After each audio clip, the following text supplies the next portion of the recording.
NYC is the live capital of the world. So many venues to choose from, so many events going on every single day. Then came COVID. COVID was hard on everyone, but it decimated the performing arts community in particular. Live performances everywhere stopped cold. Some had to leave the city behind and endure the heartbreak of a dream deferred, while others stayed and found different ways to eke out a living. Now the city is alive again, and live events are a big part of that revitalization. I spoke to some artists and performers about how they fared during the lockdown and what they're doing now. They shared with me what performing live means to them as a means of expression and how important live events are for the culture of a city.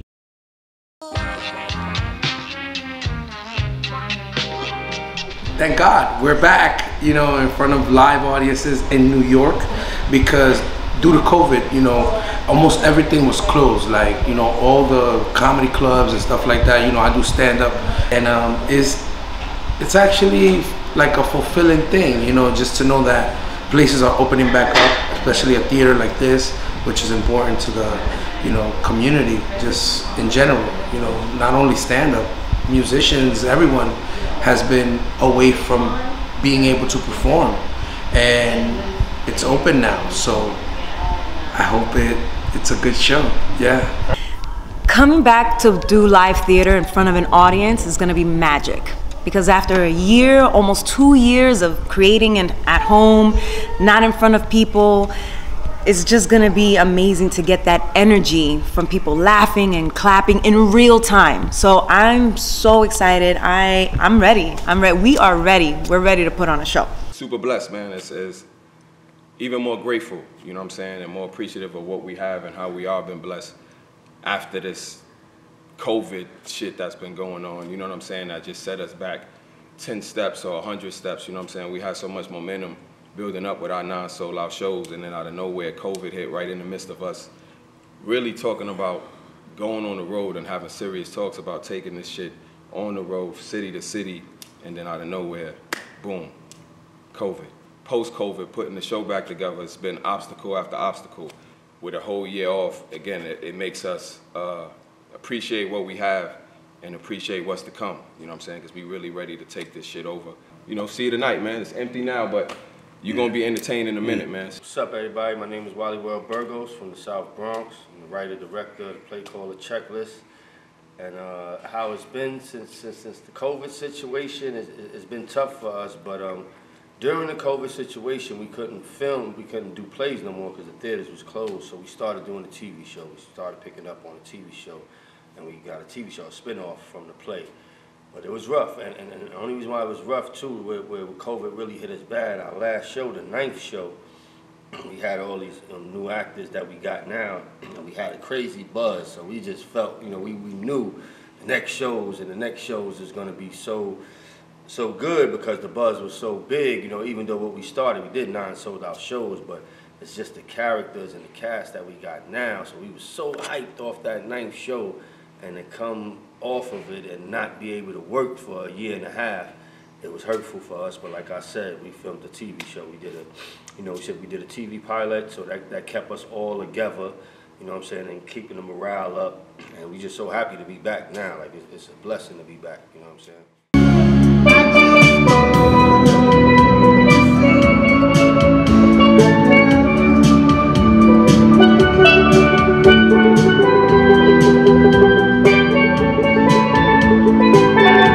How does it feel to be back in front of a live audience after the COVID shutdown? The tapings were cool. We were doing tapings like no audience and stuff like that, but it's not the same. Pro wrestling is one of those things. It's like Broadway. You need an audience. You need people to feed off of. You know what I mean? Like having that one take where it's either you do it right the first time or you don't do it correctly at all in front of fans. Like those nerves, those butterflies. Like you miss that. You know what I mean? And you need pro wrestling. More than anything is about emotion, Like we have to convey emotion. I know people like the flips and the all the cool moves. That shit's awesome. I do some myself, but I've learned that in this business, the fans will remember you long term for how you make them feel. First show since COVID? Heck no, about the 8th or the 9th already. I normally go for drama. For me, it's something that's got to be very well written. That's a priority for me. How do you choose your shows, Lydia? Well, so I read reviews about them, but I don't necessarily take the reviews into high consideration because everybody has different taste. I will choose a musical only if it has an incredibly good storyline. It's all about the writing to me. That's how I choose my shows. Well, I'll tell you what I miss most. The audience and the actors interacting. That's live theater, and I got it my very first time back, and it was so exciting.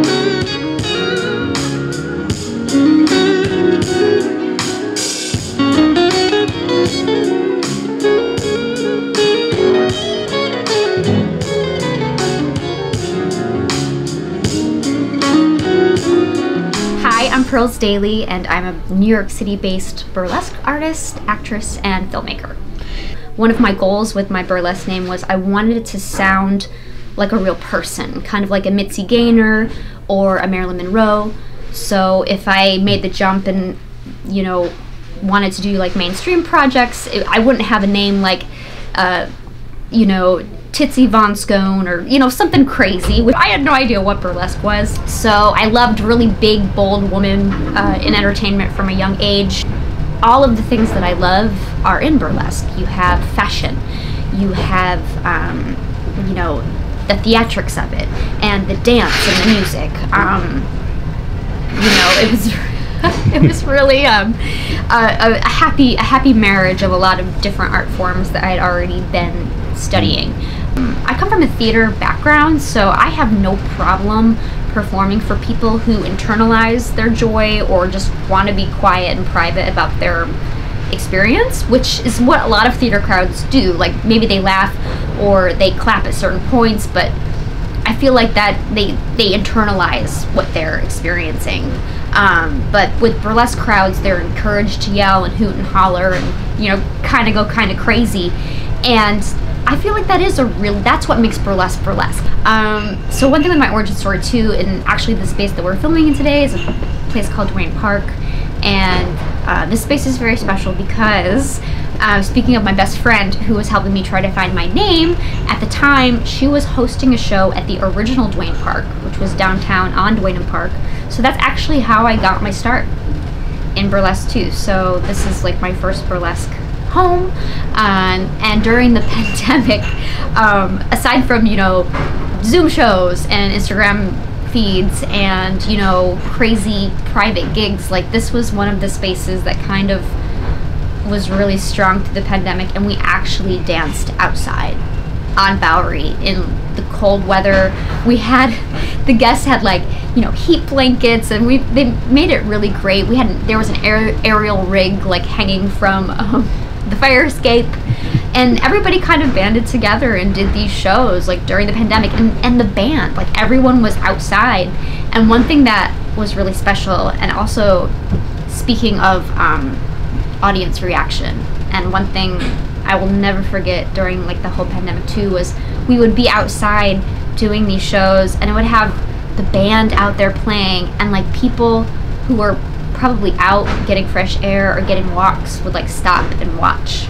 And it was like those moments where you felt really hopeful, because it was like, it was that audience interaction, whether it was the people who like paid to be sitting outside or just the people who were like walking in the streets, and they would stop and they would watch. And it was such a New York moment to be dancing in the cold to a live band, you know, out on Bowery.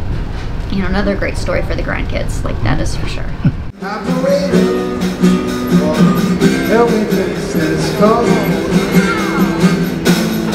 can't read the number that you just gave. There's something in my eye, you know it happens every time. Dreaming about the love that I thought would save me. So now, all right, after COVID, right? Like, even though we're still going through it, how does it feel like being in front of a live audience? Because for a while, that was like, you know. One thing, we did Zoom. Like, a lot of comics did Zoom when we were trying to figure out the COVID thing, and it's just not the same. Like, the energy, for me, everybody could think comedy is different. For me, comedy is about math. And And I was a really big math nerd when I was growing up. I was in all the AP classes, calculus, all of that stuff. And for me, every show is different. Every show has its own personality. And part of that show, part of that success is who was in the audience that day. What kind of energy was I feeling off of? What did I wear that day? Like, did I rehearse? Did I not? Like today I come up with some jokes. I'm like, oh, I didn't know I had that in me. So but sometimes the crowd will let you get there. And it's like, you can't come up with good material unless you're soundboarding it with like the crowd's reactions. It's like, Zoom is not the same. And everyone, there's different ways to use comedy. You can do it in writing, you can do whatever, but nothing will ever replace live stand-up. And that's just for me. So I love being in front of an audience. It's where I thrive. I know that I live online too, because we all have to live online, but I don't really enjoy the internet. I really enjoy, if you want to get to know me, come in person. Hop is like a baby, sensual disguise. I can't help but see you. It's getting better all the time. How it feels being back on Broadway doing live performances, man? It feels great, man. Very, very happy to make music for a living. Very happy that there are people back in New York to listen to that music. And very grateful to Playwright for giving me the place to make that music. So it's a damn good feeling, man. Nice. It's good to be a New Yorker. I see trees of green, red roses too. I see them bloom for me and you, and I think to myself, what a wonderful world. I see skies and blue and clouds of white. The bright blessed day, the dark shaded night, and I think to myself. I come from a family that we love to be theatrical. I wanted to say, like, since I was like 11, we would put on shows. And the first time that you wore women's clothing, how did you feel about it? Like, how did you like inhabit your skin?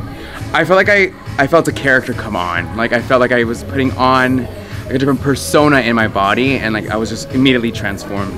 Do you ever see a woman like somewhere like who's badly dressed and kind of have the urge to do like a makeover for her? Yes, she's named, that's my sister. I'm kidding. No, you know what? I feel like everyone holds power in however they want to present. And when someone's really self-conscious, it's just a matter of finding what their power is and just like highlighting it. Like whether it's, I'm really great at wearing suits or I'm really great at makeup, whatever it may be. Okay. So as far as like the COVID pandemic, how did you adapt like performances and venues? It was quite a silver lining, I'm gonna say, because it gave me the opportunity to slow down and perfect things like my makeup, making mixes, and I started doing things online. So I started doing like online shows, whether it was like through Zoom or through Instagram Live, different platforms, and then finally starting to do outside shows. And I also dealt with the conundrum of like having a knee injury and doing it in crutches. So it really made me kind of slow down and appreciate the small things and just finesse the small things. A camp element is super important because it's parallel to life. You can't take life too seriously. And that's what camp is. It's really just kind of poking at life and saying, haha, it's there.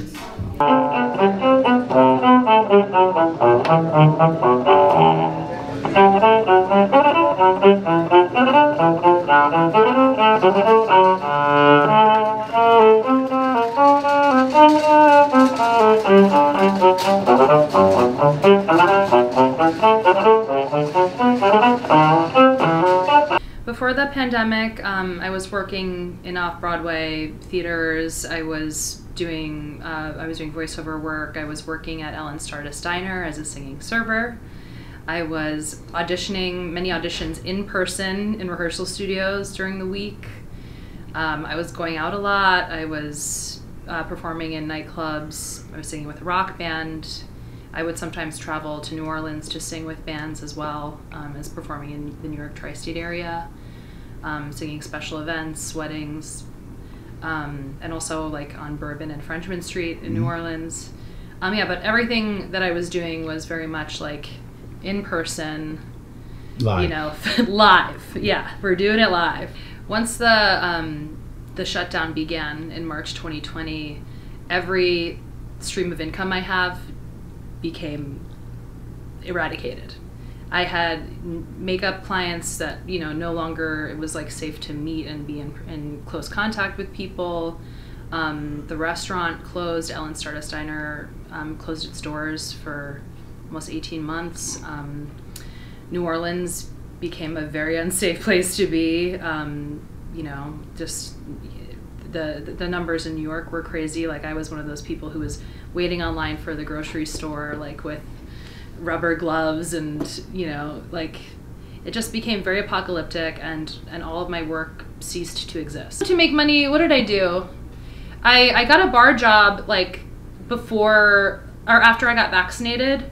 There was a bar in Hell's Kitchen that I started working at because Stardust was still not open.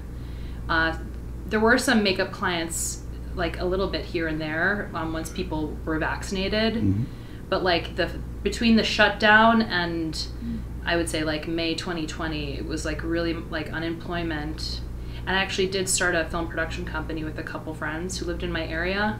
But that was just all, like, a passion project, and we put our own time and money into it. But that kept us creatively working. So I will say that things have really started to pick up, especially February 2022. Like, I'm singing in 3 different concerts. You know, work was really, Ellen Stardust Diner, like, for the holiday season, November, December, we reopened end of November rather.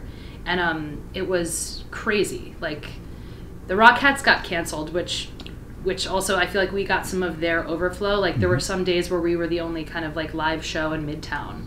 If there's anything I've learned from this past 2 years, it's just that, like, anything could happen, and just, like, count your blessings and try to stay present. But I do think that spring is always, like, brings hope, because outdoor performances are more feasible, you know, especially in a place like New York City. Like, life goes on, the show must go on, and, you know, onward and upward. To stay down by the seaside on Cadet. You should have fallen in love with old Cape Town. It's really great to be back in a place where you feel like you're in your living room and you're in the middle of Times Square. You know, it's just like, I feel like I'm at home again. It's like nothing ever changed, and, like, you know, it's just so great to have everything back the way it was. That's all I can say, and to be able to play and share music with everybody.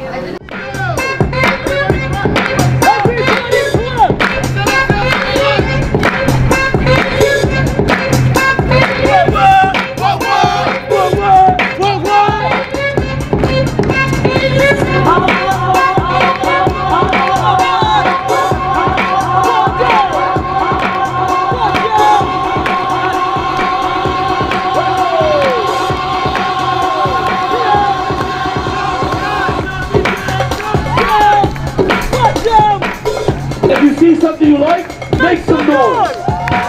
That's not easy, folks.